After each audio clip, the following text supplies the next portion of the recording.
Welcome to Shivakumar Nabad blog. ಇದು ನೋಡ್ರಿ ನಮ್ಮ ಚಿಂಟುಗೆ ರಾಗಿ ಗಂಜಿ ಮಾಡಾಕತ್ತೀವಿ. ರಾಗಿ ಹಿಟ್ಟನ್ನ ಹಿಡ್ದೀನಿ, ಅದರಲ್ಲಿ ಉಪ್ಪು ಕಲ್ಸಿನಿ ನೋಡ್ರಿ. ಇನ್ನೊಂದು ಸ್ವಲ್ಪ ಸೋಸ್ಕೋಬೇಕ್ರಿ ಚಂದ. ಚಹಾ ಕೂಡ ಚಾನೇ ಇರ್ತದಲ್ರಿ, ಅದನ್ನ ಸೋಸ್ಕೊಂಡು ಮಾಡಿದರೆ ಟೇಸ್ಟ್ ಬರುತ್ತೆ. ಸ್ವಲ್ಪ ತಪ್ಪರಿ ಇದ್ದರೆ ಅವನಿಗೆ ಕುಡಿಯೋಕೆ ಇರಿಟೇಟ್ ಮಾಡ್ಕೋತಾನೆ. ಅದಕ್ಕೆ ಮತ್ತೆ ಇದನ್ನು ಹಿಡ್ದಿನ ಮತ್ತೆ ಜರಡಿ ಮತ್ತೆ ಇದನ್ನು ಟೀ ಕುಡಿಯೋ ಚಾನಿ ಇರ್ತದೆ ನೋಡ್ರಿ, ಅದರಲ್ಲಿ ಸೋಸ್ಕೋಬೇಕು. ಸ್ವಲ್ಪ ರಾತ್ರಿಗೆ ಜಲ್ದಿ ಮಲ್ಕೊಂಡು ಊಟ ಮಾಡಿಲ್ಲ, ಅದಕ್ಕೆ ಎದ್ದ ತಕ್ಷಣ ಹಾಕು ಅಂತಾನ. ಅದಕ್ಕೆ ರಾಗಿ ಗಂಜಿ ಮಾಡಕತ್ತೀವಿ ನೋಡ್ರಿ. ನೀರು ಹಾಕ್ತೀನಿ, ಮತ್ತೆ ಬೇಕಾದ ಹಾಕಬೇಕು. ಕಲಸಿದ್ದನ್ನು ಹಾಕ್ಬೇಕಿದ್ರಾಗ.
ಚೆನ್ನಾಗಿ ಕುದಿಬೇಕು,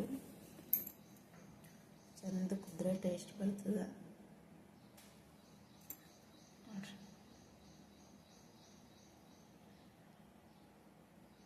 ಒಂಥರ ನಡು ಏನು ಚಂದ ಗುಳಿ ಬರಬೇಕು ನೋಡ್ರಿ, ಅವಾಗ ಚೆನ್ನಾಗಿ ಕುದ್ದಿದೆ ಅಂತ ಅರ್ಥ. ತಳಗ ಹಿಟ್ಟು ಹಿಡಿತದೆ ನೋಡ್ರಿ. ಹಿಂಗೆ ಕೆಳಗ ಈ ಪಾತ್ರೆ ಕೆಳಗ ಹಿಟ್ಟು ಅಂಟ್ಕೊಂತಿತ್ತಂದ್ರೆ, ಇದು ಗಂಜಿ ಅಂಟ್ಕೊಂತಿತ್ತಂದ್ರೆ ಚೆನ್ನಾಗಿ ಕುದ್ದದು ಅಂತ ಅರ್ಥ. ಕುದಿಬೇಕು ನೋಡ್ರಿ.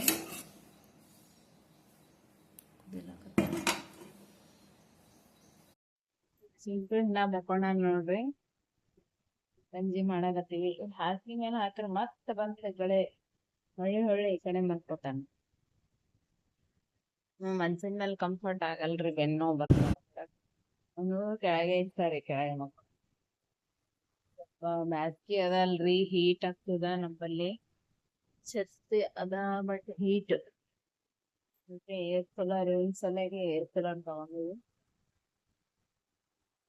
ಸಿಂಫೋನಿ ಕಂಪ್ನಿ ಅಷ್ಟೇ, ಇಬ್ಬರಿಗೆ ಅಷ್ಟೇ ಇದು ಆಗವೆ. ಚೆನ್ನಾಗಿ ತಗೊಂಡು ಸಣ್ಣದು ಮಕ್ಕೋಣ ಅನ್ಕೊಂಡು ರಾತ್ರಿ ಊಟ ಮಾಡಿ ಮಕ್ಕೊಂಡಿಲ್ಲ, ಅದಕ್ಕೆ ಗಂಜಿರ ಕುಡಿತಾನೆ ಅದ ತಕ್ಷಣ ನಾಳೆ.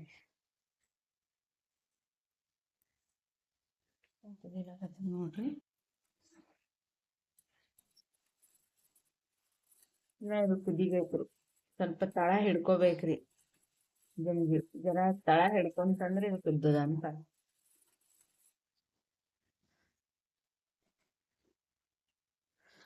ಕುದ್ದದಂತೆ ಅರ್ಥ ರೀ. ನಡು ಗುಳಿ ಹೊಂಟವ್ ನೋಡ್ರಿ, ನಡು ಕುದಿಲಾಗತ್ತದಲ್ಲ, ಇದು ಕುದ್ದದಂತೆ ಅರ್ಥ. ಆದ್ರೆ ನಾನು ಇನ್ನೊಂದು ಸ್ವಲ್ಪ ಇಡ್ತೀನಿ ರೀ, ಸ್ವಲ್ಪ ಟೇಸ್ಟ್ ಬರಲ್ಲ ಅಂತಂದು.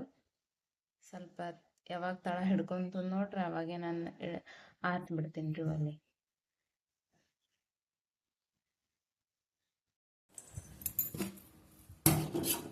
ಸ್ವಲ್ಪ ತಳ ಹಿಡಿದು ನೋಡ್ರಿ, ಇದಾಗ್ಯದ ಗಂಜಿ. ನಮ್ಮ ಚಿಂಟುನು ರೆಡಿ ಆಗ್ಯಾನ ಕುಡಿಯಾಕ. ಕಪ್ ಹಿಡ್ಕೊಂಡು ರೆಡಿ ಆಗ್ಯಾನ ನೋಡ್ರಿ. ಕಪ್ ಹಿಡ್ಕೊಂಡು ಹೊಂಟೊಂದು ಗಂಜಿ ಕುಡಿತೀನಂತ. ಬಂದ್ ಮಾಡ್ಬಿಡ, ನಡಿಯಪ್ಪ. ನೋಡಿ, ಸ್ವಲ್ಪ ಆರ್ಸಕ್ಕೆ ಇಟ್ಟಿವಿ. ಆರಿದ್ಮೇಲೆ ಇದು ಕಪ್ಪನ ಕುಡಿತಾನೆ ನೋಡ್ರಿ. ಎದ್ದ ತಕ್ಷಣ ಹೊಸ್ಸು ಲೈಟ್ ಆನ್ ಮಾಡ್ತಾನೆ ನೋಡ್ರಿ. ಫ್ಯಾನು ಎಲ್ಲ ನಾವು ಬಂದ್ ಮಾಡ್ತೀವಿ ಮತ್ತು ಆನ್ ಮಾಡ್ತಾನೆ.